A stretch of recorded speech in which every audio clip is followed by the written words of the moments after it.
Hello, friends, and thank you for tuning in to another episode of the podcast. Today's special guest is Sheila Lowe. She is an author and expert handwriting examiner. Did you know that your handwriting reveals virtually everything about you? We dive into this and much more during this episode, and about halfway through, we do begin to analyze handwriting. So if you are just listening, this is a very visually driven episode, and I do recommend that you watch on either Spotify or YouTube. This episode is sponsored by filmdirectingmerch.com. Head over there to get your film directing merch and more. Hi, Sheila. Welcome to the podcast. Hi, Matt. I'm very happy to be here. Thank you. Yeah, for coming. So really quick, go ahead and introduce yourself to everybody listening and watching and tell us about what you do. Okay. Well, my name is Sheila Lowe, and I have been for more than 50 years a handwriting analyst and a forensic handwriting examiner. And those are two different things. They're different aspects of the same practice. And so for the first 20 years or so, I just worked in personality assessment. So looking at handwriting to determine what kind of person you are, what the way you think, the way you are with other people, your ego, sex drive, fears and defenses, and stuff like that. Then, after almost 20 years, I was contacted by an attorney who wanted me to testify in a case of possible forgery. So that was when I started in handwriting authentication. And that was quite an experience because I told him I don't do that. I do personality assessment. And he said, well, do you know handwriting? And I said, yes, I've been studying it for 20 years. And he said, okay, then I'll get you qualified. We're going to court tomorrow. So that was quite an experience. But after that, I started studying that area of handwriting more. And these days, for the last 15, 20 years, that's been most of what I do. I still do the other, but my focus has been on handwriting authentication. So if you have a case where somebody's forged your name or somebody's claiming that something that you know is authentic and they're saying it isn't, I'm the kind of person that you would come to. And then the other thing is that I write books. Yes. And we will definitely get into that too, because you have, I think you just said like 15 or 17. More? 17 books. Yes. Jesus. Yeah. Oh, a combination of fiction and nonfiction, correct? Yes. Awesome. 6 fiction and 11 nonfiction. Yes. I mean, the other way around. Oh, 6 nonfiction, 11 fiction. Dang. Well, still, that's pretty impressive. And how long have you been writing the books also? The first book I wrote was The Complete Idiot's Guide to Handwriting Analysis, and that was published in 2000. But I always wanted to write a mystery. I had started a mystery before that. Then I had that opportunity. And then a year after that, I was contacted by a publisher who wanted me to write Handwriting of the Famous and Infamous. And that was 75 famous and infamous people throughout history. They sent me their handwritings. And they said, and we need it in a month. Wow. Yeah. Oh, wow. So that was probably a lot of overnights and late nights of analyzing. What they wanted me to do was like a thumbnail sketch of their, what their personality was from their handwriting. Sure. And so it wasn't too onerous, and a couple of other things, but that was not as hard as the Idiot's Guide.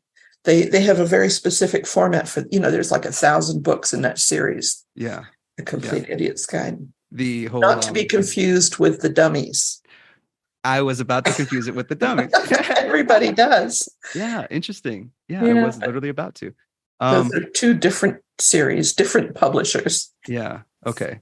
So I've been watching a lot of your clips on YouTube.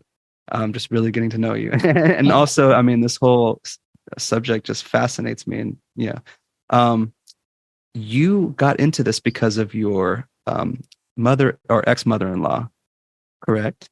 Can you tell us a little bit about that? You were about 17 at the time? Yes, I was a high school senior, and I was going out with this guy and his mother had read a book about handwriting analysis, and she analyzed mine. And I was just blown away by what she wrote. I still have it here on my computer, the 2 pages of stuff she wrote about me. And it's like, oh my God, somebody really knows me. And now, did you feel like it was calling you out in a way? Like, did you feel called out, or did you feel like, wow, this is...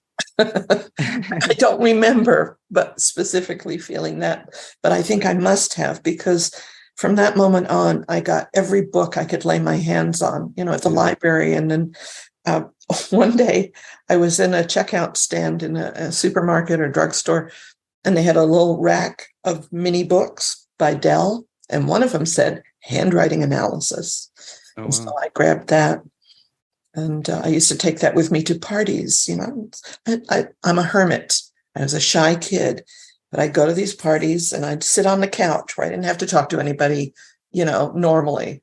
They would just come over to me for a handwriting analysis. So I go through my little book and see what it said. But how cool though, because you're in high school at that age, right? So I remember being in high school. I was really into magic tricks at that time, like sleight of hand, card tricks. And I remember I was the same way. I was reclusive, didn't really go to parties or get invited to parties, I should say.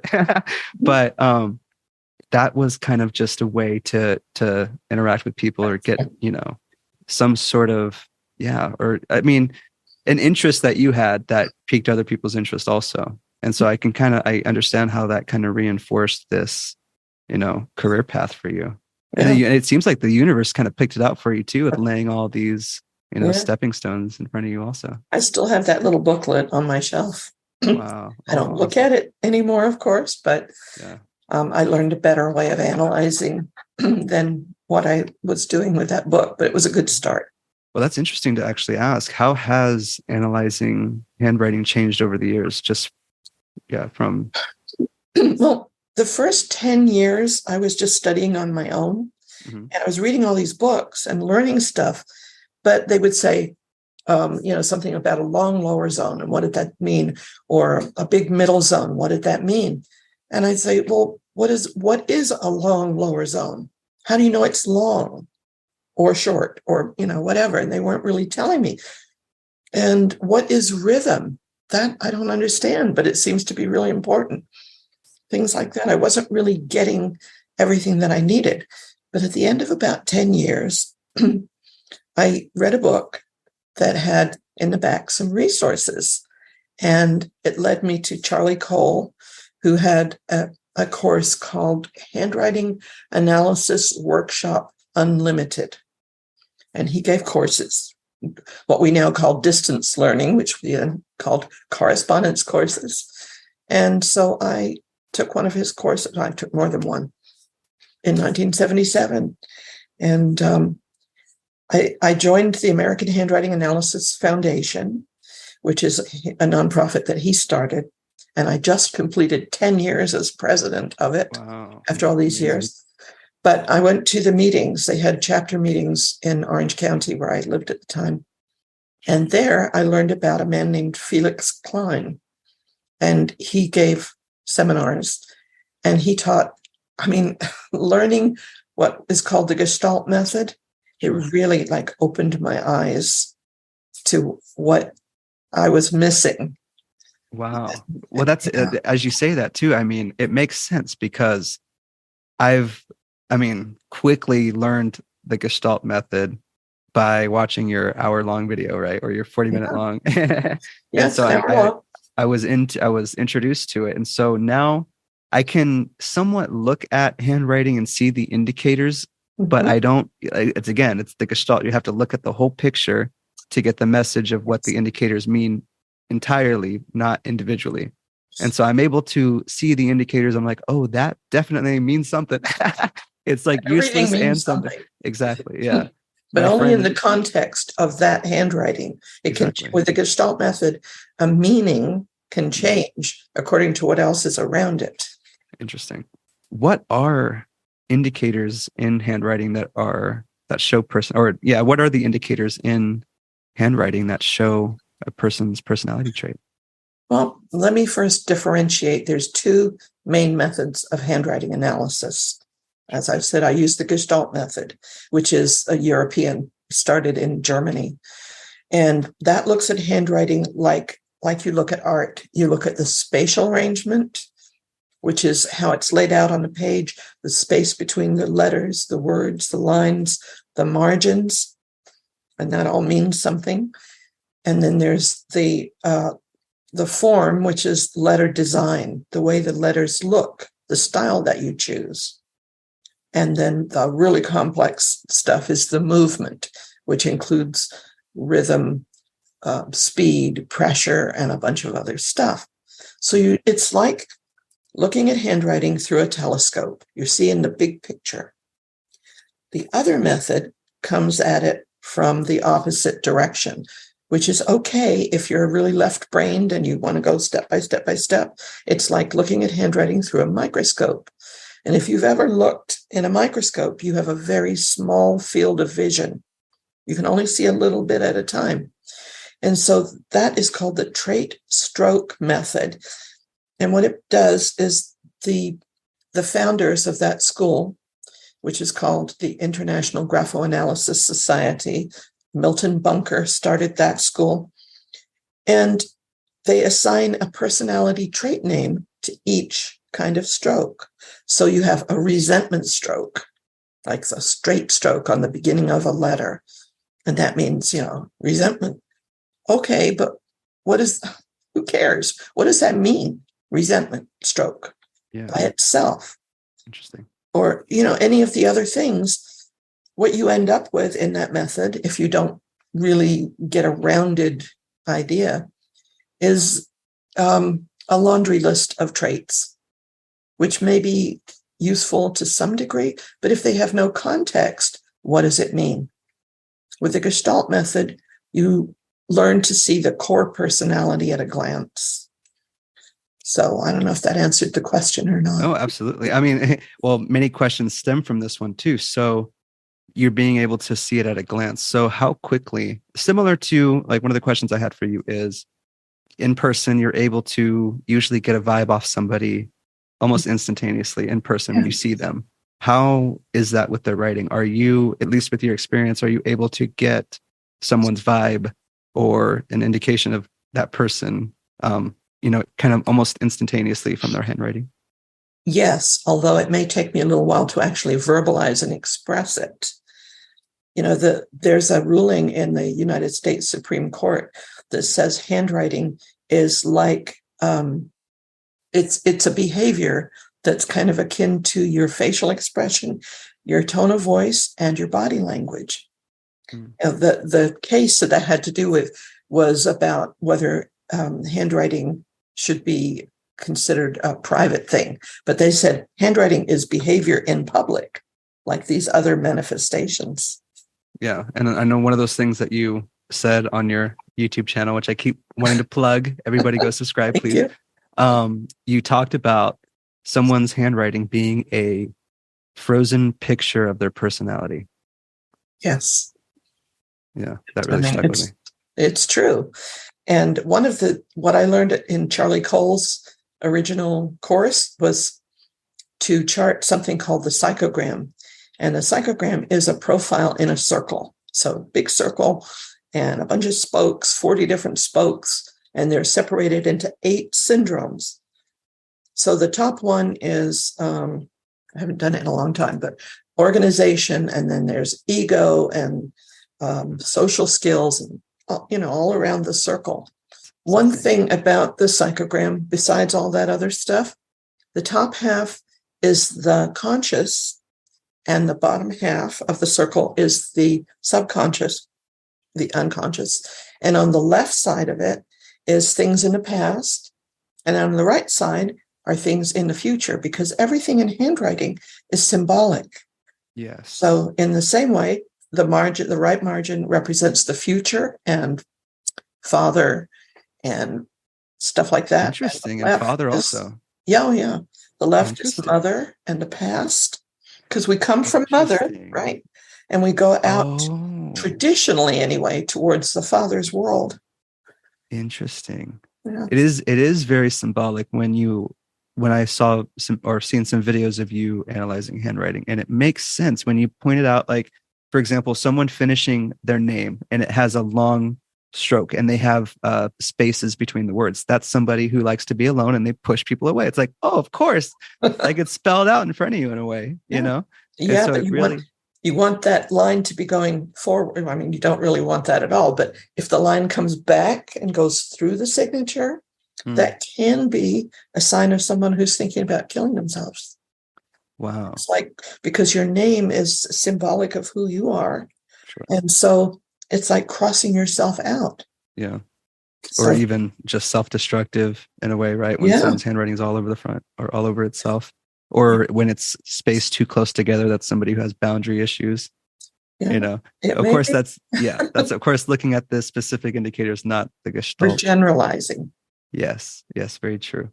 So what are going deeper into specific indicators in someone's writing? What are some of those indicators that show person's personality? So not just the pushing away, but what about like the specific loops on, you know, the I of the personal pronouns or any of those? I know that that's very giving away. Like when and like not to put my mom stuff out there, but when I, you know, watched a few more videos and then I looked at her handwriting and I saw the way that she wrote I, it is left, or I don't know what the camera's leaning, but I know it's left leaning and then it curves outward. And so I'm like, oh wow, something with holding on to the past in a way. And so kind of when I look at that, kind of it's like, oh wow, there is something there. I'll have to go back and look at it because I can't picture it right now. Well, But it is in one of those that I sent general, you. but in general, people who's call it the PPI, the personal pronoun I. So a capital I, but that's not one like I went, well, yes, I went to the store would be a good example of a PPI, but not Indiana. Sure, Or, exactly. you know, some other word. Yeah. So a PPI that leans to the left may indicate sexual or religious guilt. Interesting. For one thing. And you have to also look at how far away it is. Is it extra far away from the next word? How tall is it? How wide is it? What shape is it? A PPI with angles, there's a lot of hostility towards, you know, if it's in the top, it would be towards women, probably mother. And on the bottom, men and father, men, authority figure, men.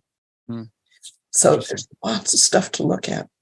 There's one even that I want to ask you about too, that a friend of mine listening really wants me to ask you about, and that is writing in all capital letters. I know that this friend does it. I know my brother does it also. He writes in all capital letters. And so does that, I mean, it means something, I'm sure, but. Yeah, a lot of people do. We call that block capitals. A lot of people write in all block capitals. And it's harder to get underneath it and see the person. It's like, it makes, you know, the vision I get right now is of castle walls. Oh, wow. You know, going around the castle, the protection. But it's also a very strong form, the way your friend wrote. I mean, not all block writing is that defended and strong. So it depends on all the other things around it, but it can also be somebody who's very self-centered, who the world revolves around them. And, you know, it depends on all the factors. So you have to look at all the context. Exactly. Yes. Yeah. Otherwise, you'll just get that laundry list of traits that we don't want. Yeah. Because it just, then you're looking at, not to bash horoscopes, but you're looking at things that could apply to basically everybody. Like a daily. Yeah. You know, I've taught a lot of people. I have a course that I started teaching of my own. I've taught other people's courses, but I put my own Gestalt course out 15 or so years ago. And the many people who started out with the trait stroke training and then learn that invariably say, wow, I'm seeing handwriting in a whole new way. Now I finally understand it the way that I did too. Yeah. And I mean, like I've been sharing the clips of yours and introducing new people to what you do. It's, you know, that introduction is like magical to people because they're like, that's possible, you know? And there's a whole correction of like, oh my God, what am I giving away? You know? Well, anybody's welcome to watch that 1 hour space form movement video. I have it posted. It's on my website, and I think it must be on the YouTube. Mm. But I'll link it. anybody, I'll link it welcome below to it. also. Yeah, Thank I'll you. link it below also because that one is one of my favorites and I learned a lot from that Good. one. So one thing that I wanted to ask you about upon a lot of other things. Now, well, I haven't even given a shout out to some of my good friends, Sherman and Dedaloo. They are who I learned about you from. Yeah. And so shout out to them. And I know that you analyzed Dedaloo's wife, Emily, her Mhm. handwriting, and you were able to tell that she had a knee injury in just from her handwriting. Now, how is that even possible? Well, it's interesting that handwriting does reveal a lot of physical stuff, physiological artifacts in the handwriting. And if you, well, it's kind of hard to explain it without showing it. But if you Sure. take the cursive letter F, it goes up and then it comes down and then it comes back up. I can see it. So Yeah. if you look at that F, the cursive F in particular, Yeah. think of it as a model of the human body. So the top of the F is the top of the head, and the bottom is your feet. And you could see the locations of various organs. I am not a doctor. I cannot diagnose illness, but I can point to different things like, and I have a whole talk that I'll have to send it to you. My lecture Please. on health and handwriting. Wow. Yeah, sometimes there will be a little dot on the line, and that can indicate, something going on, or like in the middle zone, say in the E's and vowel. Think of the vowel letter areas. Sure. There might be like a little light spot consistently in the ink line, because you want to make sure it's not just a bad pen, Sure. but it could be something going on in the stomach area. Wow. And I will, I'm sure you saw the videos about my daughter. Yes. And in 1999, she was 26 at the time, and she met a man who was in law enforcement, what is now called Homeland Security. It was the INS at that time. And he wanted me to look at his handwriting, which I did. And it was very alarming because there were big red flags, and some of them were physical. Not all of them, because some were just that he was an authoritarian, controlling personality, which was never going to work with my daughter, Jennifer. But in the tops of the top loops, like in the tops of the L's, they had a particular kind of we call it a flame-shaped loop. And then there was other things like that. And so I said to him, "Have you had a blow to the head?" And he said, "Yes, on the job. I was hit in the head so hard I was almost blinded." And he had terrible headaches he was being treated for. Plus he drank, and she did too. And within a year, he had killed her and himself. So I couldn't look at that handwriting and say, he's had a head injury, so he's going to kill her. But all I could do is point out the problem areas. And they were both adults. Exactly. And see, That's the one thing that I know. You can't predict the future, obviously, but you could just point out behaviors and patterns. Yeah. Yeah. And then it's just, yeah. And I know, I mean, that's just such an emotional story. And I can only imagine, like, I know that she called you right before or something. The night before she called. Yeah. I'm actually writing my memoir right now about my spiritual journey from what happening and what I've learned about life after Earth. Mm-hmm. And I was just writing about that, how she called me. My husband at the time and I were out to dinner, and she called me, and she was fine. And she said, "Would you send an email to my professor at Saddleback?" I'm like, "Okay, fine. But you know what? I'm out to dinner right now. Can we talk about this tomorrow?" And she said, "Yeah, sure, fine." And the next morning I received this call from somebody. I didn't hear what he said, but then he said, I identified myself, and he said, "Do you know Jennifer Lowe?" And I said, yes, she's my daughter. Why? And he said, I'm sorry to tell you, your daughter's been murdered. It's like, what? How do you tell somebody in that casual manner? But there's no good way to say it. Yeah, it was horrible to be made aware of that way. Yeah. Yeah, it's absolutely terrible. Yeah. Geez. And so again with the red flags, and I know you pointed some of them out, or you pointed out the one that you knew that there was a head injury. Yes. But were there, again, like, being able to get a vibe off a person immediately when you saw, his handwriting the first time? Was it just like, oh, yeah. Yeah. I wrote on a Post-it that's still on that sample, potential for explosive behavior. yeah. So, but handwriting is not a crystal ball. Yeah. It's the truth, but it's not the whole truth. You can't make predictions based on the handwriting. Yeah. Handwriting analysis is a science. It's based on scientific principles. It has to be replicable and, validated. But then the interpretation of what you see is an art. You need both. Yeah. So,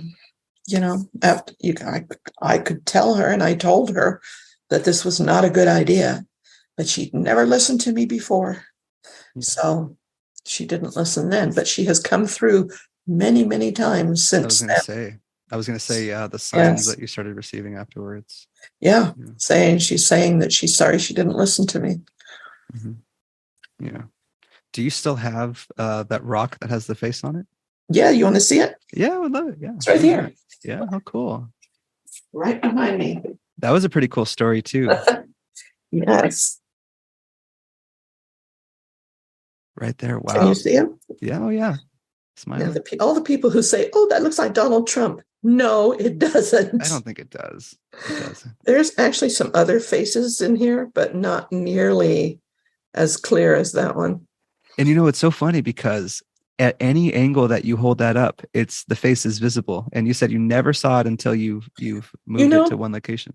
This rock was sitting in a basket with a bunch of rose quartz rocks. And a friend who is a rock hound had given me this whole basket full of rocks 10 years before. And I would take, I took out some of the rose quartz and I put them around the house. I never bothered to even look at this. And one day, for no good reason, I picked it up and moved it to a shelf, a low shelf. And I was getting ready to go away to a mediumship psychic phenomena afterlife symposium in Scottsdale. And I was standing by the door thinking about my trip, and I looked down and I just went, oh my God, where did that come from? And I'm thinking, spirit guide, what? It was just, I couldn't believe it was there and I had never seen it. It was that story and also the sign that you got, the literal sign. Do you remember that one? That one's right here too. Oh, I love it. I did my research and look at that. It's all off camera and I could still know it's there. Okay. So this one, my daughter loved mermaids apparently, because when I went to her house, when I had to close up her house, there were a bunch of little mermaid statuettes and a poster with a mermaid, which is in my living room now. And she had a lamp. And so mermaid stuff was important. So this is several years ago. I asked her, in the beginning, I had a lot of signs that she was around. And then, she's probably busy. I hear she's working with children who came over on the other side in traumatic ways. Oh, wow. So I asked her, are you still around? Can you send me a sign? Let me know if you're still here. And I didn't really expect anything, so I just forgot about it. About 2 nights later, I was going to a meeting in a women's networking group, Ventura County Professional Women's Group Network. And at the back of the room, we have tables where members can put their stuff, for display, and other people could come and look at it. And I went and I put some of my books back there. And we have this new member. I'm trying to remember her name, and I can't right now. But she had made some little wooden signs of different things, and my friend had bought one from her before, and it says "Meet the author." And so I looked and I saw this sign, Mermaid Crossing. And I said, oh, I have to get that because, Jennifer loved mermaids. So I gave her $15 and I took the sign home. And as I got home, I said, that's my sign. It's an actual sign. And then not only because mermaid, but Mermaid Crossing. And she had crossed over. Wow. So I was so excited. Wow. I sent an email to the painter, the one who made the sign, and she emailed me back right away. And she said, I have chills right now. I was sitting in the driveway in my car getting ready to go to the meeting. And I remembered that I wanted to wear some earrings that I had made, so I could show them off. And I went back in the house to get them. And as I was leaving, I passed my work table and I decided to take this sign with me. Wow. So I don't think that was a coincidence. Me neither. I love synchronicities and how the universe works like that. I absolutely love it. Yes. So, or even talking about spirituality, I know the skull experiment. So I was kind of looking into that a little bit, which I don't know if you can give a rundown of what the skull experiment is. I know it's like the most scientifically driven study of proof after life, about the afterlife. They were studied by a lot of people. Robin Foy, whose house they were meeting at recently, just passed away himself. Oh, wow. So I'm sure we're going to hear from him. He's like, hey, real party begins now. Yeah, there was a small group of people who were interested in developing mediumship and learning about the other side. And they met I think it was in the basement of his house in England. And they met for 5 years before anything happened. And then they started getting all kinds of manifestations. And one of them was, you forgive me because it's been a while, but there was a film strip. Yes. And it was a film strip. Thomas Edison. Go ahead. It was Thomas Edison. Yeah. Yeah. Well, the film was sealed. Yes. And there was nothing on it. And when they opened it, it had a signature that had some stuff on it from Thomas Edison. And I was asked by someone a couple of years ago to identify whether it was his actual writing. And yes, It was. Yeah. Because I know it's something that you said, handwriting, your signature is never exactly the same. That's right. There's always a degree of imperfection, I guess, right? Because humans aren't perfect. Well, because everybody has a range of variation in the way that they write. Some people write their signature, I'm talking about. Some people write very similarly over a long period of time. I had a case where I had signatures from this guy when he was 16 to when he was 86. Wow. And they were very, very similar the whole time. He never grew. He just was always the same guy. Interesting.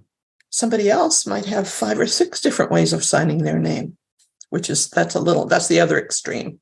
Yeah. So as a handwriting examiner, what I have to do is to look at enough signatures to determine what that person's range of variation is, and then look at a question signature like Edison and see whether it fits within that range. Yeah.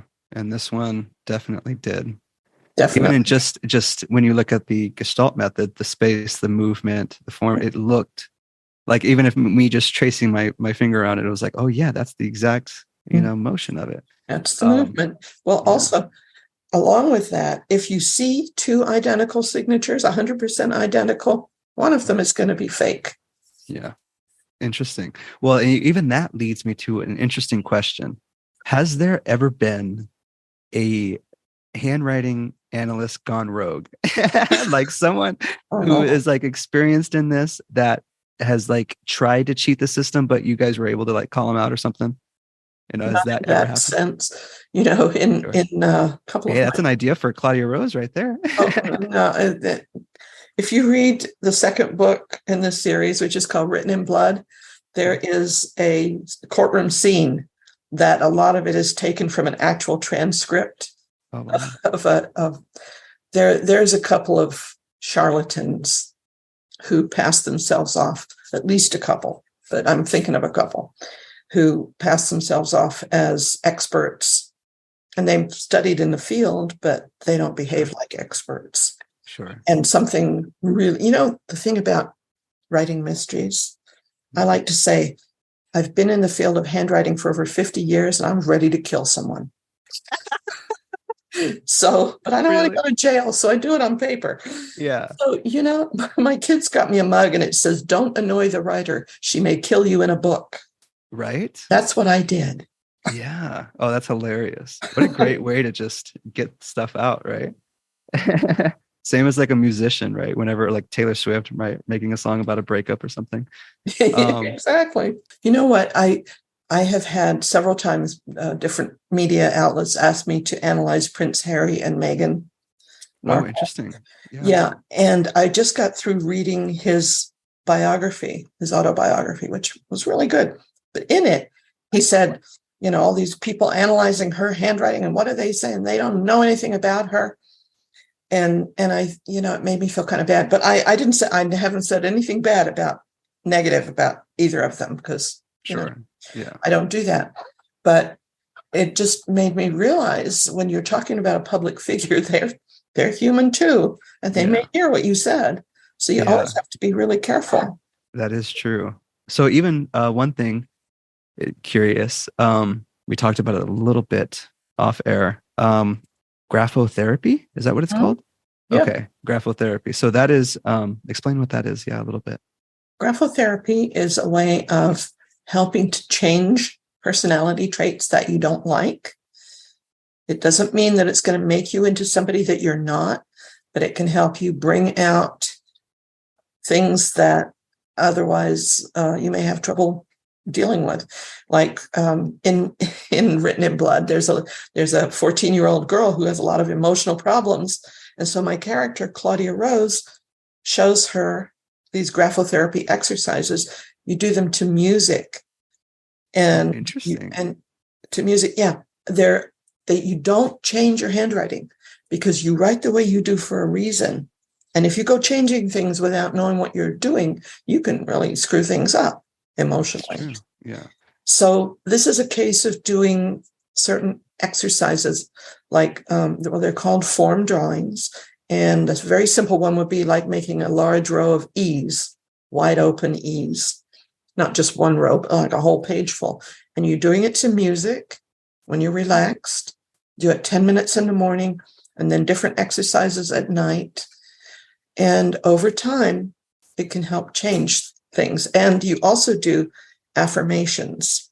You write, whatever. I am happy and grateful that I am making more money than I ever dreamed of, writing books, whatever.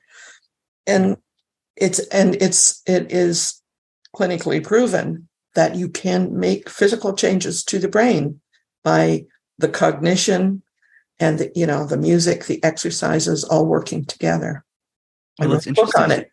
Yeah. Well, it's interesting because it's incorporating multiple senses into one. Yes, basically. Exactly. You're not meditating in silence. You're not just meditating to music. You're meditating, listening to music, saying affirmations while also doing something with your hands. And I'm definitely there's a connection there that makes it more concrete in the brain and all. Yeah. Well, the current research shows that kids and other people, but kids specifically, if they write, the act of writing with the pen or pencil on the paper lights up different areas of the brain than if they're typing or printing. If they're cursive writing, it lights up more complex areas of the brain. Interesting. And that's why you're a huge proponent of keeping cursive and hand in schools. Absolutely. Yeah. And happily, 26 states now require cursive training. Okay. I don't know. They require it. I don't know if they're enforcing it, but sure. I would like them to. Yeah. I mean, it was even really uncomfortable for me to write my cursive section of the letter just because it's been so long, and I really didn't even know how in that way. Yeah. So a question that I really wanted to ask you at the beginning that I'm just asking you now, when does our handwriting start to show our personalities? Like, say, when do we evolve from tracing shapes in class And I know it's through simplification, right? It's through simplifying the process of, instead of copying shapes, we as an individual start to simplify our writing, and that's when our personalities start to come through, right? Or that is true, but it's not maybe the whole picture. sure. Even little kids' scribbles can show a lot about them. Oh wow. I have a 3-year-old granddaughter, and I'm watching, and she's not here, she lives in Germany, but I get to see her on videos doing these things, and even that can show traits. But to be able to analyze their handwriting, I usually say to at least 10, because they start to individualize more when with the writing process. First, you have to learn to write the individual letters. So you're writing in letter impulse. Then you learn to string them together and you write in word impulse. And then you start writing in sentence impulse, whole sentences. And when you can do that without having to stop and think about exactly what you're doing, we say that you've reached graphic maturity and you start individualizing. So, that's fascinating. And I know what I was going to say. I'm sorry. That 9 or 10 or so, but if I'm doing, I think you should specialize in children if you're going to do that, which I don't. But sure. when I comment on children's writing, I also want to see family drawings. I was going to say that, drawings. Yes. Like we'll say, have them, this is the only instruction, have them draw a picture of the family doing something. Interesting. So very specific with the family. Yeah, but don't tell them you want to see who they include. Gotcha. What positions they put them in. Gotcha. You can also draw, there's the house tree person drawings. Yeah. Sun in the corner. I'm not trained in, but you can still get a lot of stuff using the same principles as handwriting analysis. Is it more complex or simple when they're children? Well, I don't know. I mean, I think you have to have more than just that. You need a whole constellation of things to make a judgment. Sure. Yeah. Interesting stuff. Yeah. I used to do some, there was a class when my daughter was in middle school and her teacher got interested, and it was a class for troubled kids, which she was one. And the teacher showed me all the kids' handwritings, and I could pick out the ones that were possibly suicidal, that were being abused at home, that were really troubled. And they were like 13, 14. Yeah, it's amazing the kind of impact that trauma has in your handwriting. It's mind-blowing. Someone asked Jennifer, hi Jennifer, if you're listening. She asked, she made the observation that her signature, or I guess her handwriting, changes when she's at work versus when she's in personal life. And so does our handwriting kind of unconsciously change during those situations? Yes, handwriting changes with mood and sometimes with situations, depending on the person. Some people are highly consistent in the way they write. Other people have more different styles, but there are thousands of variables. And so the basic personality is still going to be there, unless maybe you're a multiple personality. That's a different story. And leading into that, Trudy Chase. But for Jennifer, I mean, I don't know what kind of work she does. Or like she works at the DMV. Oh, okay. Well, people who are in those kinds of jobs, or the police or engineers, they have to write very precisely, and usually they have to print. Maybe they still do that at home, but I hope they don't. Sure. Because, it's more emotionally expressive if you handwrite without printing. Yeah. Okay. And so is there that, I'm sure that's healthy, right? To have some sort of, it's like work life, home life. It's kind of a separation of the two. Yeah. Well, the things that change the most with mood are the size and the slant. If you're excited or mad, your writing tends to get bigger and slant more to the right. And if the pressure on the page doesn't get any. If you're angry, the pressure is likely to get heavier. But like Tom Schnabel, the guy who killed my daughter, his pressure was so light you could hardly see it on the page. And Interesting. that is the same kind of anger that you see in a very heavy, extremely heavy, so it looks like braille on the other side, Wow. but it's turned inward. And then it builds up, and eventually Interesting. it explodes outward as it did, Yeah. tragically for us. Yeah. But yeah, when you point it out like that, it really makes sense when you point out the context behind it also, but what, those indicators mean, it's like, oh, of course, like when you look at it. um, and so you mentioned, yeah, multiple personalities, and I know it's called dissociative personality disorder now. Yep. Trudy Chase, let's dive into her a little bit. So she had between 90 and 120 or so, 110 or A so, lot, a a lot. lot. Even that much is like, whoa, Yeah. different personalities. Mm. And it blew me away when you showed that single notepad and it looked like, you know, 20 different people wrote on it, Mm-hmm. in different sections. And then you were like, no, this is all written by the same person with multiple person or with dissociative personality disorder. DID. And yeah. And like, Yeah.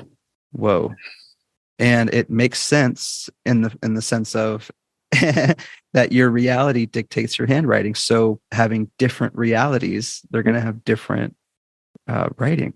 And yeah, I really wanted to ask in that moment, and of course you can't really dive into it now without seeing it in front of you. But what are the indicators that that was even the same person?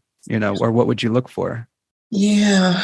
The thing about that, let's just call it multiple because that's easier, It's easier. Yeah. or we can say DID, but it has to be, because I've had cases of that in my document examination practice. I say, is this person really dissociative identity disorder, or are they just malingering? Sure. And I can think of one case where I can say, okay, this is not a separate personality.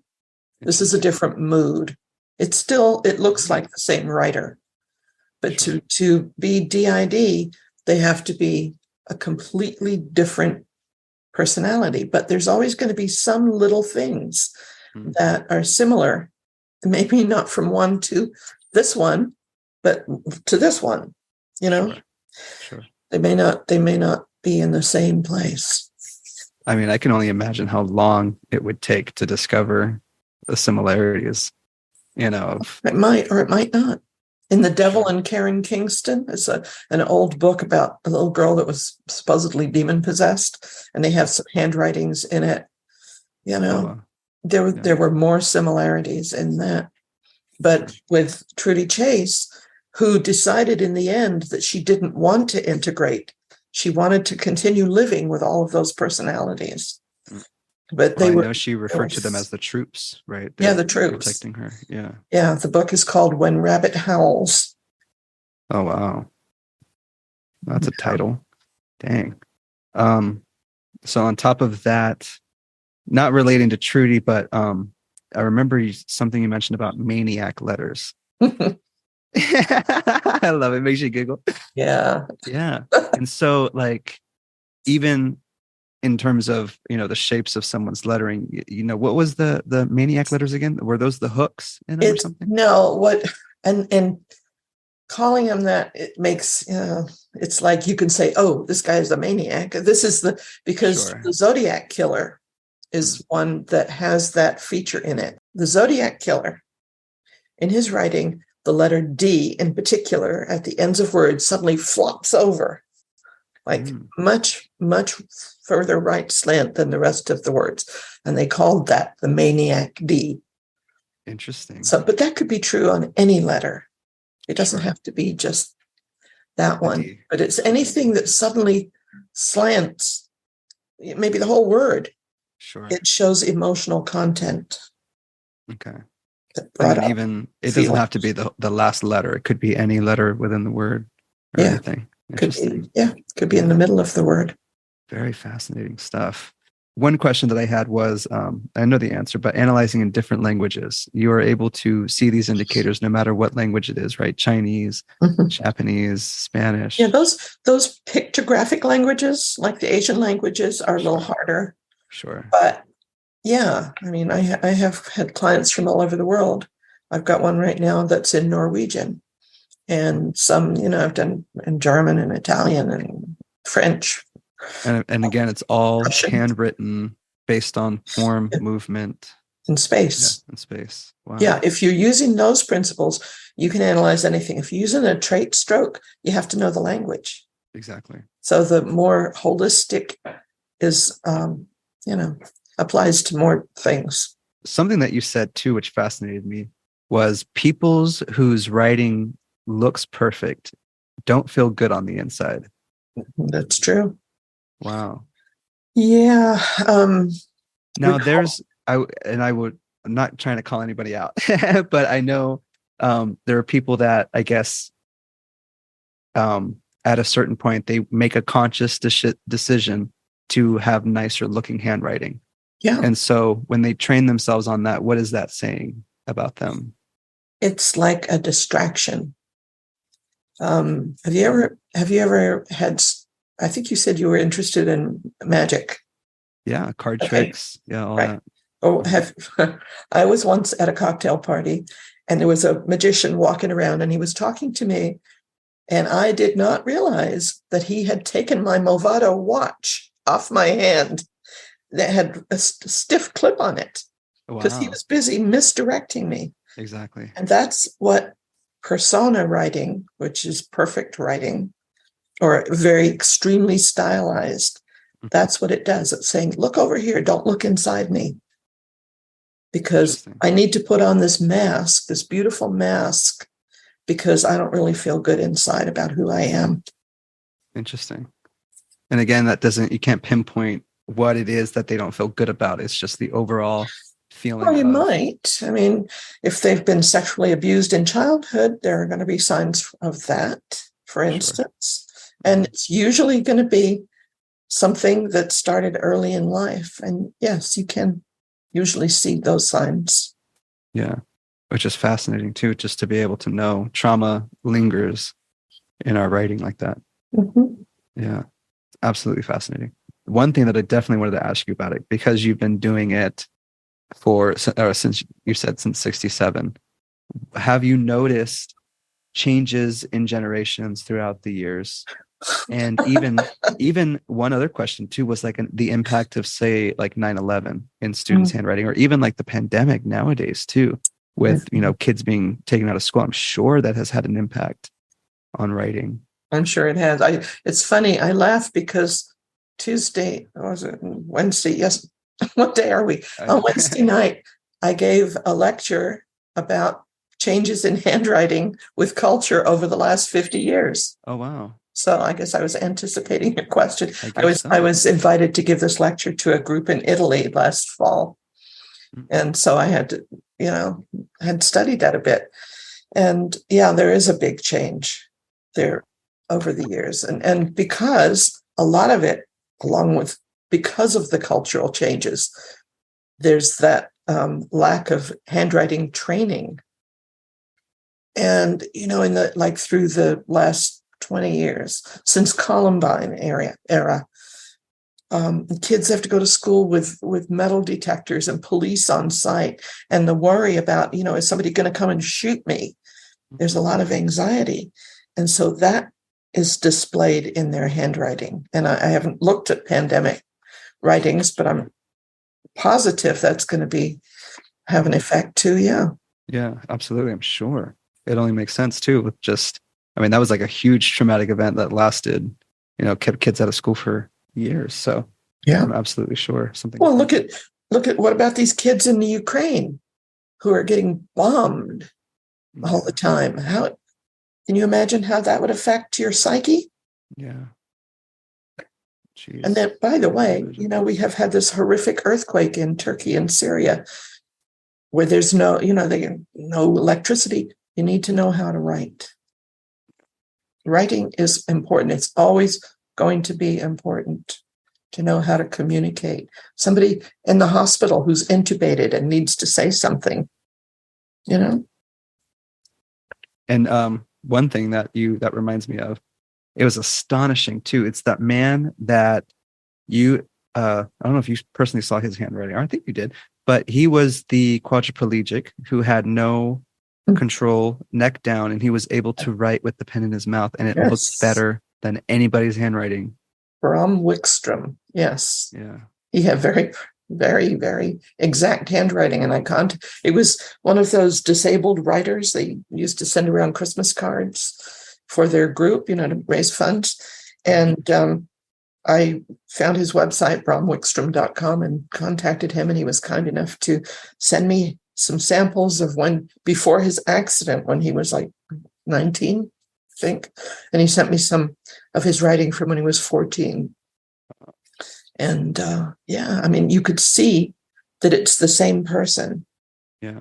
Even though comparing his writing before the accident, he broke his neck. He jumped off a bridge into what he thought was, it was, the water was shallow and he thought there was more water, and he broke his neck and became a quadriplegic. He's my age, and he's lived all that time without being able to move, but with a pen in his mouth. He does amazing paintings with a paintbrush in his mouth. And he's not the only one. I've had several people who've learned to write, or sometimes they'll learn with a pen between their toes or under their arm. Like this young woman who was born without arms, and she flies a plane, Jessica Cox. Wow. Yeah, and they can write with a pen in their mouth. Humans are amazing. We are absolutely amazing. One thing that I also wanted to ask you about was, it's a classic trope in movies of like ransom notes or anything like that, where they would cut the letters out of a magazine and try to, form writing that way. Mm-hmm. I don't know if they were aware that their handwriting would give them away or something, if that's why, they chose to do that. But are there ways, even in typed writing, to study the person and the personality traits? Sure. Semantics tell you a lot about somebody. And I have an acquaintance who is very well known in that field. And I can't think of what it's called right now. There's a word for it, but it's the end of the day. Yes. But yes, the way you say things, the way you express, does tell a lot about you too. Yeah. And as for ransom notes, when John Benet Ramsey case came up, somebody from the Denver Post sent me all of the samples. And I disagreed with some of my colleagues, and there's a colleague in Italy, Fausto Brunatelli, and we both agreed that there was so much wrong with that case.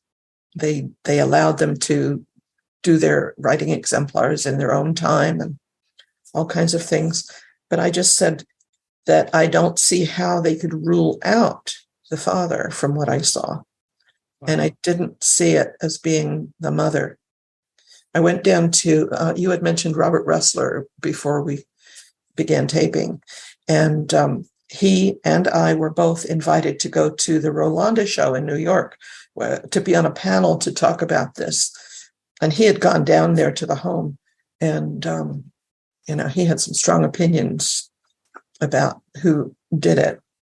But that was a ransom note, 3 pages long, which is kind of unusual.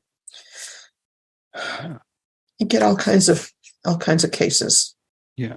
I know you've studied, or you've done work for like the O.J. Simpson case, or the suicide note.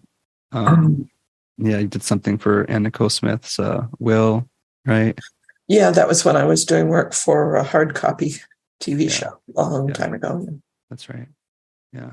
Yeah, OJ has a very explosive D. It's printed, but he has that like on the ends. So I started calling it the OJD. Really? It didn't slant, but it got big at the end of a word. And when you have a word that's going along, and then all of a sudden the end of it gets really big, it's like somebody who suddenly comes on strong when you least expect it. Interesting. Yeah. So it's not exactly a maniac letter, but it is. But it's good. But some people could call it that. Sure. I love it. So I don't know if we have time, hopefully, right? I wanted to, because I've been telling people this whole time that we analyze my handwriting on the show. So I would love to go over what you found in my handwriting. And let's make it clear, I was just putting down a few Analyzing. things. I mean, it was not a full analysis. Exactly. Yeah. Very much what you just got through just Just by kind of a looking at it, the thumbnail vibe. sketch. Yeah, the vibe of it pretty much. And I mean, I gotta be honest. When I was driving when I saw your email, and I shouldn't be reading, an email when I saw that, No. but I was at a stoplight. But the first thing that you said, and people are gonna think I paid you to say this, but you were like your high degree of sensitivity and intelligence. And I was like, intelligence? Like for me, I don't know, maybe emotionally intelligent. But you got like a lot of things spot on, like fear of failure specifically, just because, pandemic didn't help, but also had health issues. And then, continuing on, I'm just trying to get my feet off the ground and do something, like I'm sure a lot of people are doing. And yeah, I'm curious at like what specifically, even like one thing that you pointed out, and maybe it's because of the drug of choice leaning down and I never stopped it, maybe. But you said, your ability to get yourself through the dark times. Like, even when you're going through something kind of dark, you kind of hold off and It's like, leave me alone, let me wallow. Yeah, which I hate that I do that, because I wished, people I wished I was more of like, people help me, support me, you know what I mean, through this time of need. But in reality, I seclude myself, get myself through it, and then I come out. Yeah, well, there's nothing wrong with that as long as Sure. You just use it as a Band-Aid and not as a crutch. Sure. Yes. There comes a time when you have to say, okay, I'm done wallowing. It's fine.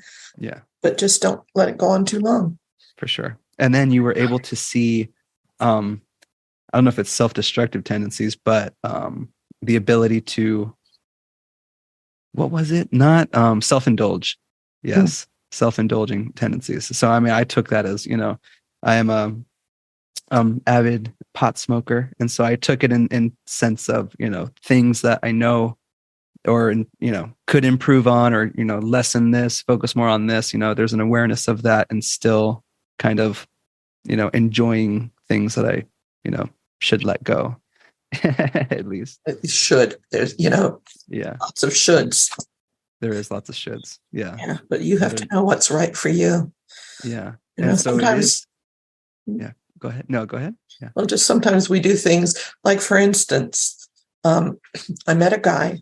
I was 39, and I met this guy in a work situation, and he asked me out for drinks. And I said, let me see your handwriting.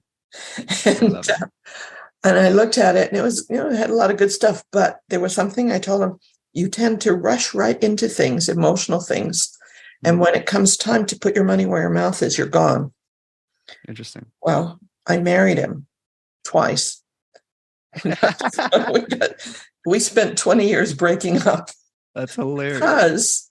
Because, for that reason, he was there physically, but emotionally, he couldn't quite get over that commitment hump.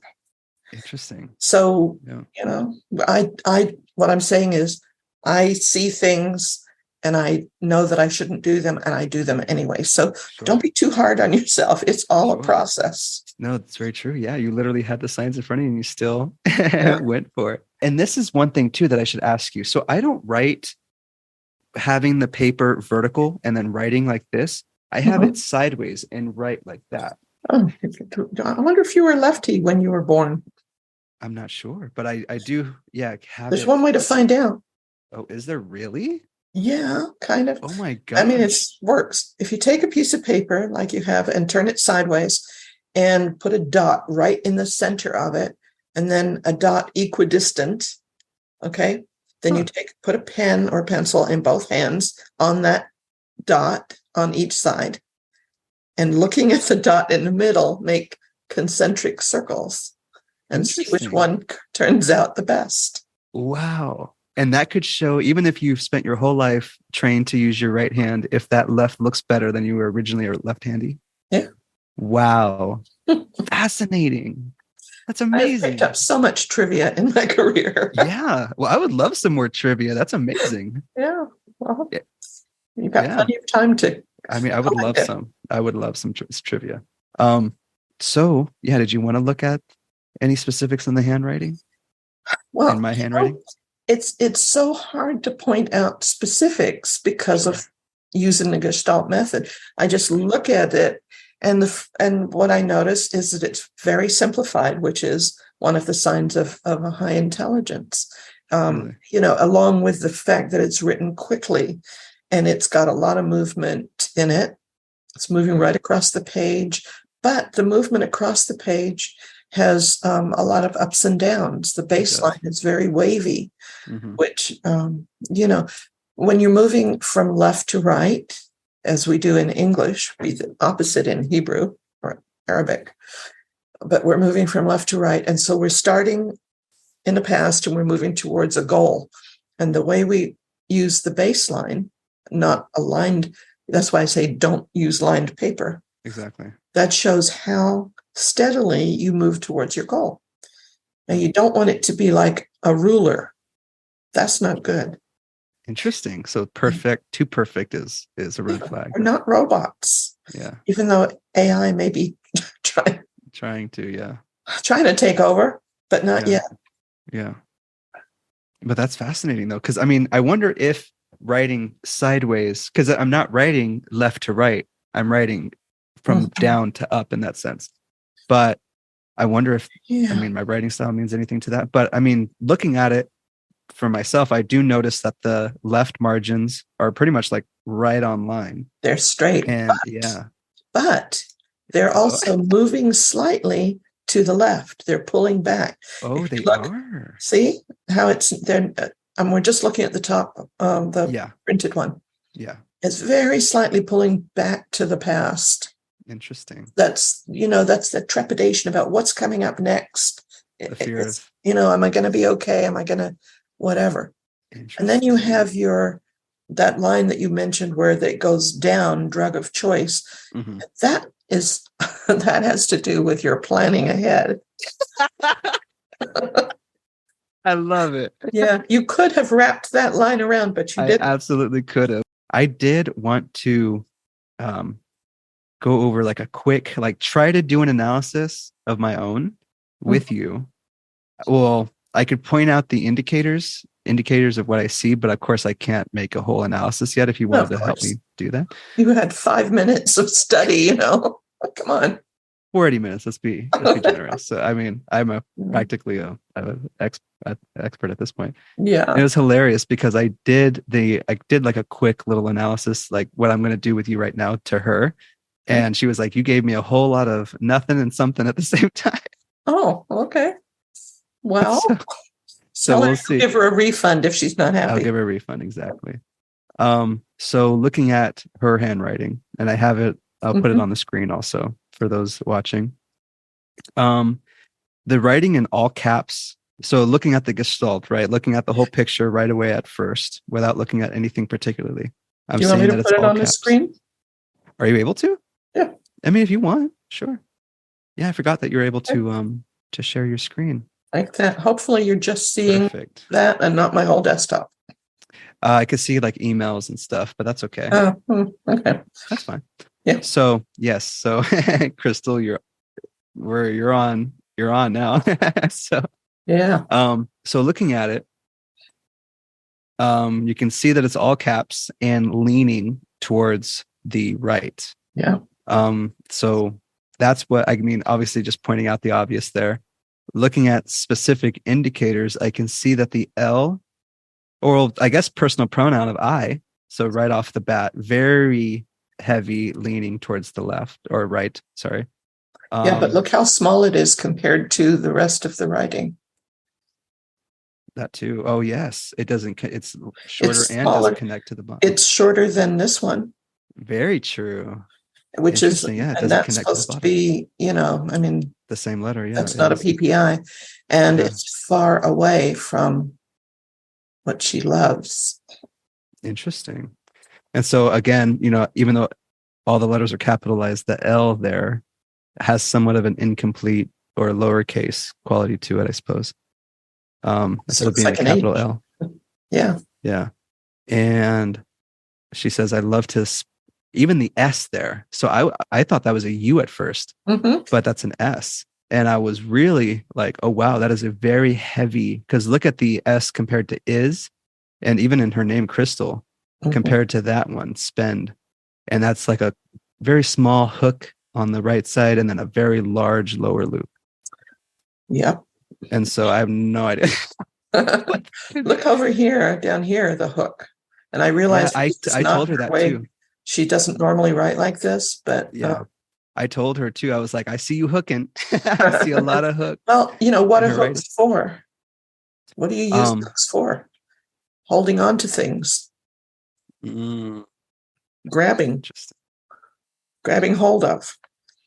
Yeah, So, and we see it's in the middle zone area.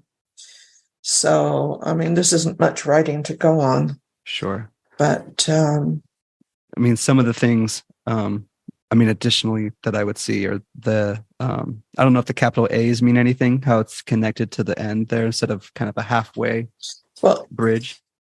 overall, I mean, it's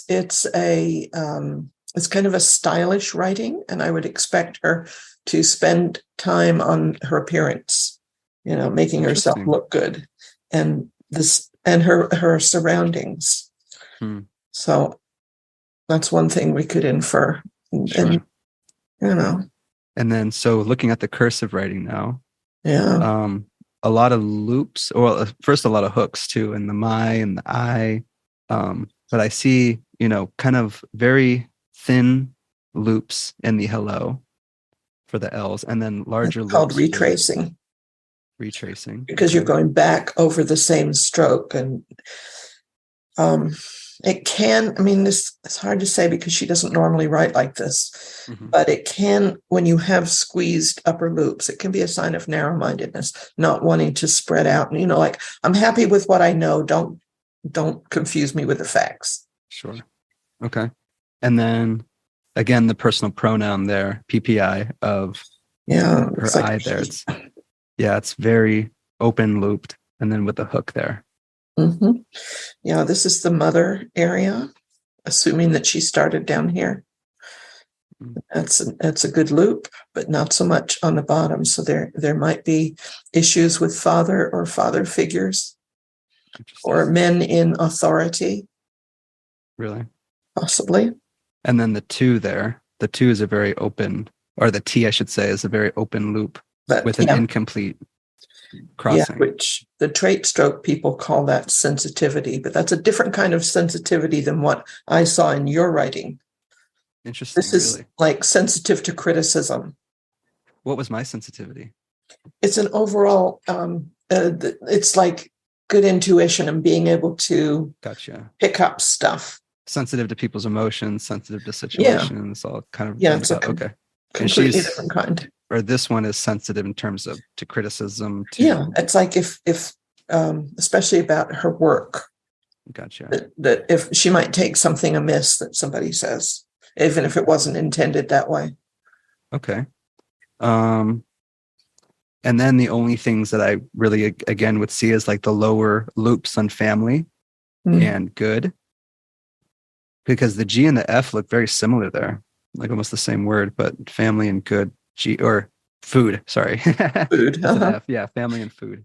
She's got the emphasis on the lower zone here and here on the F, and that says that she's more into doing more than planning. This is a short upper loop. Upper loop and more. So there's less planning and more doing. Interesting. Okay. And again, we're just going with a little bit of writing here. So yeah, barely anything. And so, I mean, besides that, I mean, that's really all stands out to me. Maybe the eat, it's a lot thinner loop. Do you find that sometimes she can be kind of critical? I don't think so. I don't know. Okay. Yeah, we're family friends. I don't think I know her that well. It's probably just because of the unfamiliarity of writing in cursive. Sure. Yeah. And again, she trained herself to write prettier in that sense, because she wrote differently, and she said in around middle school, she trained herself to write that way. Well, the top one. there's a reason, and she needs to think about what was going on around her, maybe at home during that time. If that's when she adopted this block printing, because there's a need to create distance, emotional distance. And sometimes, a lot of times, that if it's not because of work, like for police or engineers and those kind of architects, it can be like an army kid who is traveling around a lot and moving different schools all the time and stuff like that. And there's a need to create emotional distance so that they're not going to get hurt because, they don't stay around long enough to make long-term connections, stuff like that. That makes sense because they, what I do know about them is that they moved a lot. They moved around a lot. Okay. There you go. Yeah. What does the lower loop in that S stand for? It's very low on that upper right here curve. No, the other one. The I love to spend time. The block letter one.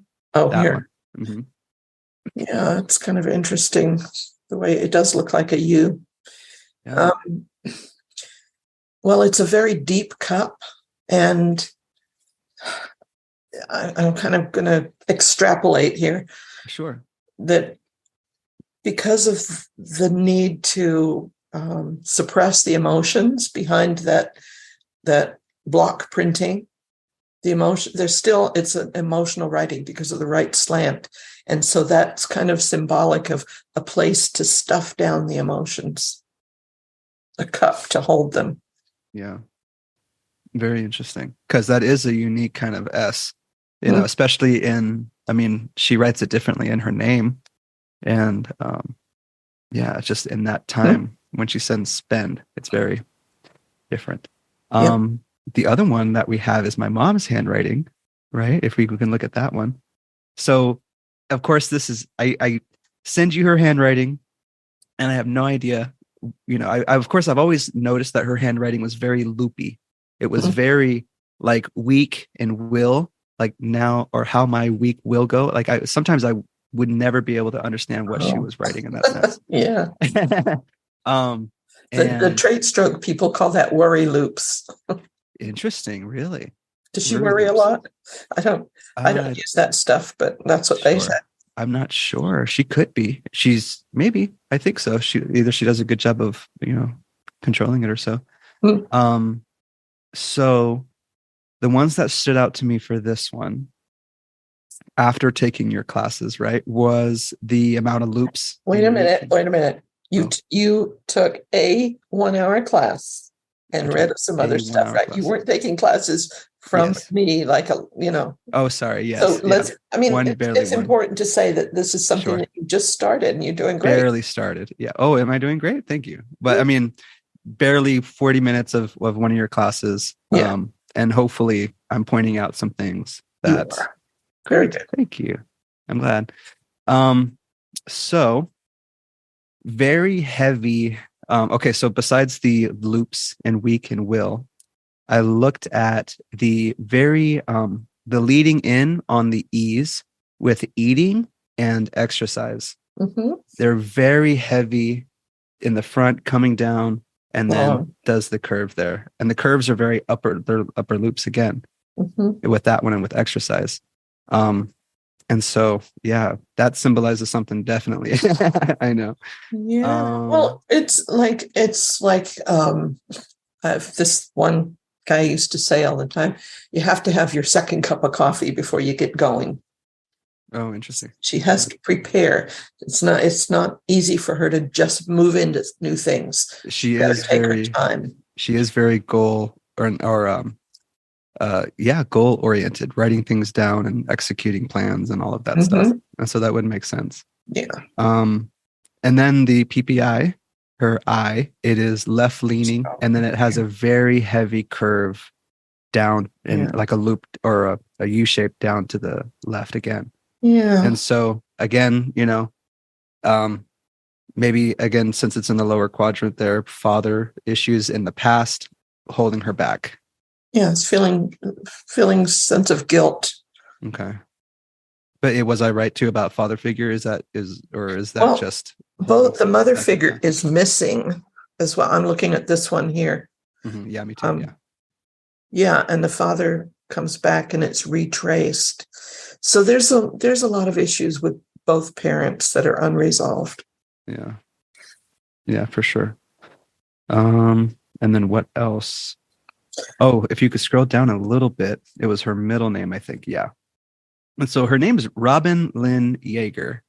And even like that first one, I don't think that spells Robin. No, I think doesn't it say love? I guess so. Oh, probably love. Yeah. And so I Something guess you're right. year? Love.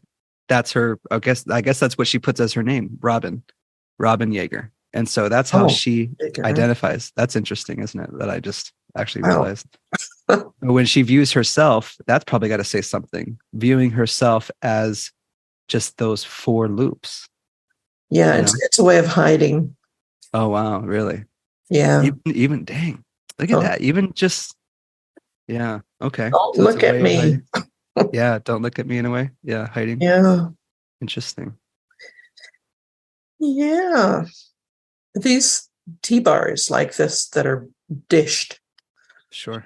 It's Oh yeah. like if it was straight and then you come and you lean on it, It's holding a and you lot of weight. push it down, it's like talking somebody into um, doing what they don't want to do, or Really? talking Is them that out of what they want to do. is that an indicator? Because I do see it in thinking, eating, motivation is usually yeah, the T's, even water, It's very kind of a low concentration. fatalistic thing. It's like, okay, I'll do whatever you want because I can't change it. Really? That kind of attitude. Oh, interesting. I don't want to do it, but you're forcing me into it. Okay, fine, I'll do it. She has a lot of lead-ins like that too, like with the here, there's a very Mm-hmm. long lead-in to it. Yeah, So again, that's the planning beforehand too. yeah, kind of getting wound up to Okay, get going. gotcha. Okay. Um, and then scroll down. Yeah, the name thing. Yeah, I was like, so love, and then she had her name is just a few loops, and then her last name there. Yeah, Today is also my husband's birthday, and I celebrate it. So right there, the I is actually a little different, right? There's a cross at the top in that one. yeah. Well, that's a printed eye, but it's still retraced, and I would say the Mm, same thing. interesting. Yeah. Okay. Yeah, when you print the eye, like with this, you need some support because it's got crossbars. But if you have like just a straight stroke, it's like making yourself number one and getting away from the stuff that you were taught and For thinking for sure. yourself. Okay. But here we have the crossbars, and so there's an attempt to do that, but need of support. Hmm. So definitely in need of support. Okay. And Definitely. then, yeah. And then what are some other indicators that I haven't pointed out that you see? Well, I don't know how personal you want to get. It's your mom. Well, yeah, I'm putting it Public. out there. Yeah. Um, Oh. I mean, besides the things that I've kind of already pointed out to you. Well, it's a very, very rounded writing, which means there's a lot of emotion, and loops are containers for emotion. Uh-huh. So it's also highly regular writing. Yours is irregular. Hers is very regular. And so there's a lot of need to feel like she's in control, because in the past, she has not felt like she was in control. And so it's important to her now to feel that she is in charge of her own destiny. Yeah, that makes sense. Very interesting. So lots of hooks, little hooks in there. Lots of hooks. Yeah, It's hard for her to let go of the emotions. really. Even the loop and longer there too. The L there comes That's way quite in. short. Yeah. Yeah. Even like that. Yeah, it starts more space and then it condenses as the word goes on. And so Yeah. even actually noticing that too, this is I was gonna say this is a person. It's my mom. But the same thing, like you said, with um, writing over the letters, there's this thing with boundaries, right? Almost. Or do you not There see that so can much? be, yeah. Yeah. Yeah, I was noticing the lower zone here, the short, very short strokes, even here, comparatively, comparing it to the middle zone height. It's very short. And when you go into the lower zone, you're going into the past and going back over your experiences. And so this is a cutting off. There's pain in the past. She doesn't want to look back there. She doesn't want to remember those experiences. Yeah, there's an avoiding of the past. I Yeah. see that. Okay. It's a creative, like I said, emotional, and she wants to look happy. She wants to seem, like life is a party and she wants to enjoy it. Yeah, sure. She does enjoy she does enjoy parties, that's for sure. Yeah. The other one that I sent you, now this is actually pretty interesting. So in high school or even in middle school, I never it's not even my name. It's not even anything. It's just, again, like symbol drawing, right? Just in class, doodling, you're bored, whatever. Right. Yeah. And I would do this over and over again, kind of like it was like, I would tell myself that's my autograph or my signature or something. And I would do that.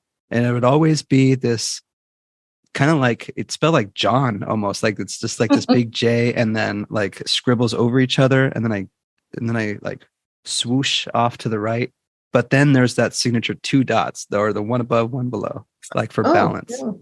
Who is John?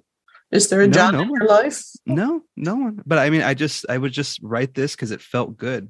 And was there somebody you admired named John? No, nothing at all. Well, it was just in high school. It's going up into the upper zone, which is I would call a sign of ambition in this kind of we're talking as a logo kind of signature. Sure. The dots are equidistant, as above, so below. Yeah. Or is it the other way around? Well, it does make sense, because when I was doing this, that's when, honestly, I was in the peak of like my creative freedom, not thinking about budgets, not thinking about, limitations in creating films or anything. I was always writing and imagining and putting that out there. Yeah. And so I wonder if that, like you said, that ambition shows for sure. Yeah. And it's moving strongly to the right with good pressure. Mm-hmm. So moving ahead, moving into the future. Yeah. And there's a nice big loop here. So there's in the area of, imagination is in the upper zone, but it is also fantasy in the lower zone. So that's a very going far down and coming back and bringing your experiences up with you. So it's going every direction, and really using your energy. Back in the 90s, I was approached by a little software company who wanted to have a handwriting analysis software. My first husband and I had made a software back in 1977, 78, but this was a much more sophisticated one. And so it's, it's been used for the last 20 years around the world, and people can do the analysis themselves. There's a personal version, and then there's a bigger employment type version. And I had to look at thousands. I made a spreadsheet with thousands and thousands of lines. Wow. And I guess what's so amazing is how you have to, that you see in the Gestalt, the macro, the core personality of the person. It's really the macro look. Sure. And you can use the trait strokes to fill in on the micro. There are astonishingly some things, like, for instance, they used to say, if you make this is the trait stroke people, and this has worked for a lot of people. If you make your R with a loop on it, it means you like to sing in the shower. Wow. Like, that's okay. Or if you make your loop in a parochial R, you're a snappy dresser. Yeah. And those kinds of traits, it's kind of like learning the piano. And you don't want to go through all the theory. You just want to learn it all at once. You want to be able to play. And so you learn a few chords and a few, little melody. It's that kind of thing. If you want to just have fun with it, you can do that. But that's not a serious way of doing it. No, I mean, astonishing. Yeah, I read that you had your own, or that you created the software for it. And I mean, that must have Yes. been, I can't even imagine training. I mean, yeah, how do you even go about doing that? Well, I wrote all the guts, and then the software company engineered it. Gotcha. So it hasn't been updated in a while. We update it, they update it for whenever there's a new version of Windows. It only works on Windows Gotcha. or a Windows emulator on a Mac. Yeah. But yeah, people have said it works really well. Wow. And Gives you so, a 3-page report. yeah, dang, that is amazing. Yeah. And so, I do want to talk about your books, a little bit. Yeah. I'd love to. Yeah. Yes. Yeah. See Right. me light up. I know. Yeah. So what made you want to start writing these books? What was that change? I was 8 years old when I got my first mystery, and I always loved mystery, and I always Oh, wanted to write one. really? So Well, I life is a finally did. mystery, right? Yeah. And what I do is uncover the mysteries of personality. Mm. But yeah, I finally got down to starting to write in 1997, but it was another 10 years before the book actually got published, even after winning a competition. Oh, wow. Did you submit a different writing for that competition, or was it? It was like the first 20 pages of Poison Pen. Oh, And interesting. the person who judged it, who was a top agent, not agent, an editor at Mysterious Press, she wrote in her critique that I love the characters. They're slightly over the top in a Jackie Collins sort of way, Oh, which wow. is not what I was going for, Oh, but I really? would take it. Sure. So she Yeah. said, yeah, send me the manuscript. I sent it to her. I didn't hear back. A few months go by, and I wrote and said, what did you think? And she said, I didn't like the characters. And she just said she loved the characters. That's how editors are. You So should be like, send me your handwriting. I know I should have. Huh? But Yeah. eventually I had it published with a small press, and they sent it out for reviews, and it got a starred review in Publishers Weekly, which I Oh, found out was a wow. really big deal. And that brought it to the attention of an editor at Penguin. And so they bought the first 4 books. Oh, wow. So Now, I did did. you already have 4 books written at that time, or did Oh, they? Yeah. I didn't even know I was writing a series. Wow. And so imagine that. So you create this character. And now, did you always was Claudia Rose always that name? Was she always, there? Or No, how was the manufacturing of her? no, I just went through a bunch of names that I liked, Yeah.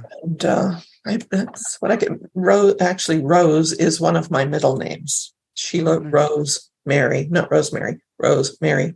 Yeah. Um, I guess I put that in there, but she's not me. Exactly. Yeah. Yeah, Yeah. And I she's don't just like coffee. She does. interesting. Yeah. You got to And put this. she's not afraid of she likes flying, Oh, but her really? boyfriend is afraid of flying, and Oh, he's a okay. big cop. Oh, well, there you go. But So we're not alike. yeah, yeah. But how cool that you're able to channel your experiences kind of into a character though. And Well, kind of, I was the psychic guy that I had met and did a lot of readings for me way back then. I learned when I started writing that he had 11 books published with Random House, oh wow. and he helped me, because I didn't know what I was doing. I wrote the Idiot's Guide and the other book, and I learned that writing fiction is literally a very different story from nonfiction. And I bought about 40 different books that I read about writing fiction and writing mysteries, because that Gosh. genre has its own conventions. Sure. So it was quite a learning experience, and Well, still is. yeah. Well, I'm sure learning about like the hero's journey and specific characters and all that stuff even helped you Yeah. in, yeah, Save the work. cat. Yeah, all of that, right? Yeah, Yeah. interesting. And I know we've been talking about, you were approached to actually have these films or these books turned into films. Yeah. A couple of times. Yeah. And so, I mean, unfortunately, nothing's come about them yet, but yeah, When the hopefully. zeitgeist is right. Yeah. Yeah. It's not, Exactly. I'm not going to go putting myself out there because I am too old and there is ageism. But Sure. if somebody, again, like those 2 producers at different times approached me, Yeah. fine. But I mean, happy to talk. sure. But I mean, there is a value to having the original author attached to the films, obviously, Yes, I And want to. I so, want to be an executive producer. of course, yeah. And so, hopefully, we'll talk. But if we could, make a trailer for one of them or make a short film out of them to be a proof of concept or something, I would love to help you with that, obviously. Thank you. And yeah, I would of love you course. to. Of course, I would absolutely. It'd be astonishing. I mean, this handwriting analysis, this whole thing, like, is fascinating stuff. And I mean, I wanted to. I know this podcast is film. It's literally called Film Directing with Matt Macedo, and it's film related. But I think this is, this could be used as a tool for an actor. Someone who an actor, at least good actors, they want to embody a character fully, right? And they want to authentically kind of be this person, get rid of every kind of ounce of who they personally are, get rid of that and become this person. And I'm sure, handwriting is one of those unconscious things that will never change when an actor becomes somebody new, obviously. And so I think that's an extra layer for an actor of authenticity for them, even if there's never a shot of the writing in the movie. It would only really translate to somebody like you, but it's something for the actor, maybe, to Yeah, be and more the especially character. if that actor is Amy Adams and Gerard Yes. Butler. Put it out there. Yeah. Yeah. You Hey, want them to be in your film. I've had a lot of people call me about and doing different things that didn't pan out, but there was one producer who wanted to shadow me and do a show, all the stuff that I do. It's Yeah. like, and then they decided that, I guess, it just wasn't quite enough. I said, what I do is not that interesting when you're doing it. The Sure. results are interesting. Yeah. But, for sure. Like the story of the entire situation is very fascinating. I'm sure it's not very fascinating sitting there.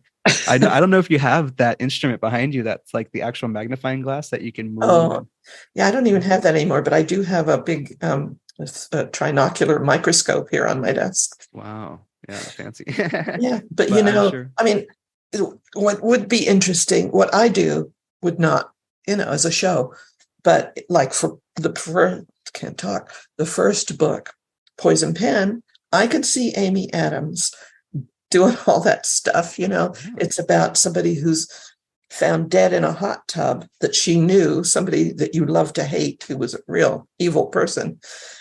And she's found with a suicide note. Apparently, it says it was fun while it lasted. But her business partner believes that this was not her writing. And so she gets to go through all that. She gets involved in the investigation, meets a great guy who's a homicide cop. And, it could be a movie. Yeah, no, for sure. Definitely. And I'm raving on. No, absolutely not. Please. I love that you are giving, the story not away, but, Anybody can buy the book and read it. Exactly. Yeah. No, please do. You told me a little bit about is it the third story? The one with, what was the one that you were just telling me about? Not this one, but it was one of the other books. Written in Blood, the second one? Yes. This was the second one. Yeah. So, you have literally like how many of these? Like, there are 8 books in that series so far. 8 books in that series. Dang. And I'm sure you don't want to, go through each one, but yeah, if you can give it teaser. Let's. Please. Why not? Yeah. Give a teaser I'm happy to talk about as much or as little, Yeah. Well, I'm very fascinated. So do you have to read the first one in order to follow the storyline, or you could pick up any book? Okay. No, it's only, in the first one, she meets her love interest. And in the second one, there's this 14-year-old girl who stays in the series.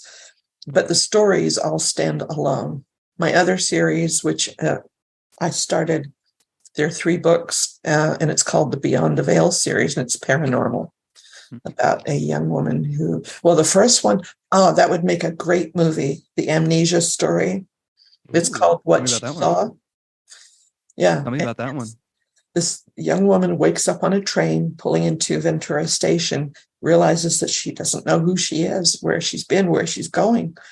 And she gets off the train in Ventura and starts walking into town. All she knows is that she can't call the police. And she runs into this guy who apparently knows her and takes her to her apartment, where she finds 2 sets of keys, 2 IDs, and she doesn't know why. Wow. Do love mysteries. Yeah. There is a power about mystery, of wanting to need to know what's next, our desire of needing to know the answer to things. Yeah. Yes. Yeah. Well, in the second and third books, which is 5 years after the first one, she's now communicating with people on the other side, spirit. Gotcha. Yeah. Well, I love that. That skull experiment was really fascinating to know. Yes. Yeah. So manifestations and stuff. Yeah. Your whole video about, you talked about automated writing and Automatic writing. Yeah. automatic writing. Yes. And all of that. Yeah. It's very fascinating stuff. For anybody who doesn't know, automatic writing, it can be a lot of different things, but the way that I was thinking of it was you're holding a pen and spirit starts moving your hand. I don't do that. I do know people who do. Or it can be the keyboard. It doesn't have to be a pen. But in many cases it is, or it can be inspired writing. Yeah. Hearing voices from spirit. Sure. I know a lot of people would, they get scared of thinking about that kind of stuff, which I don't blame them, but yeah.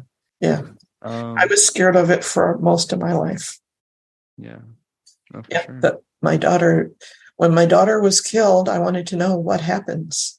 So what I learned, put away the fears. Yeah. There is no death. Yeah. I'll have to show you some pictures of her that I have from the other side. Oh, wow. Really? That's another whole subject. That could be a whole other podcast on its own. Oh, wow. Yeah. Dang. Well, I feel like I have taken enough of your time this evening. I don't know what time it is now, probably 5:30. 5:30, yeah. I've had you for 2.5 hours. Well, we chat. Fun. It has been fun. It's been so epic. I knew that this episode was going to be just a powerhouse of information and just fascinating stuff. And it definitely was. I think this is the longest podcast that I've recorded for sure. Also. Yeah. I feel honored. Definitely. Yeah. Well, I highly encourage any of my friends to reach out to you if they want any of your services, whether they're business owners, if you want to look at, hire Sheila to, look at the employees' handwriting before you make a decision, because they might blow up. That's right. Yeah, well, it's easy to find me because my website is just my name, SheilaLowe.com, but it's SHEILA. Everybody spells that wrong. And then I have another site, SheilaLoweBooks.com. Okay. And then that way everybody can get your books. They can friend you on Instagram. They could subscribe to your YouTube channel. Yes, I highly recommend anybody that is curious about this to look into it. Are there any books that you recommend to somebody that if they wanted to try to besides mine? Yours, literally. About studying this. So Reading Between the Lines by Sheila Lowe. Perfect. Reading Between the Lines, decoding handwriting, and then for anybody who it's like a complete little basic course. Okay. I think I sent you a copy. Did I? I believe you did. Now it was more so I think it points out the personality traits more so, right? Exactly. Okay. But the one after that is advanced studies in handwriting, which is for people who are really interested. It's got a chapter on serial killers and childhood sexual abuse and addictive personality and that kind of thing. And then there's another one on personality disorders and others. So, just a plethora of information. I don't know if I recorded this, but we talked about in professions how we probably talked about this before I hit record, but I wanted to bring it up just in case we didn't. The doctors or surgeons having similar handwriting to serial killers. Some of them do, yeah. That blew my mind when you said that. But I've got hundreds of samples of doctors' handwritings. So we're not going to make that generalization. Exactly, yeah. But sometimes that is true of surgeons. Cut. Yeah. But doctors often get a bad rap. Many of the doctors' handwritings in my collection are really nice. That is true too. Yeah, director handwriting or doctor handwriting, but I was going to say even director handwriting Director because you're handwriting. always writing so quickly. Yeah. Yeah. Yeah. It's hilarious. Cool. Well, thank you, Sheila, so much for coming on the podcast and Thank spending you. your 2.5 hours with me. Yeah. I Do you have enjoyed it. Yeah. Do you have an Instagram or are you just I mainly do. on Facebook? Yes, I Okay. do.